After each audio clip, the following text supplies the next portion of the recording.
తెల్లవారక ముందే పల్లె లేచింది, తన వారినందరినీ తట్టి లేపింది.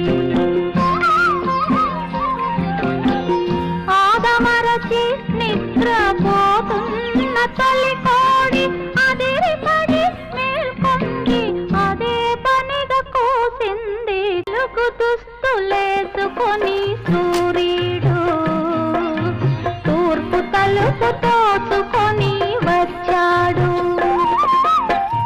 పాడు చీకటి ఎంత భయమేసిందో, పక్క దులుపుకొని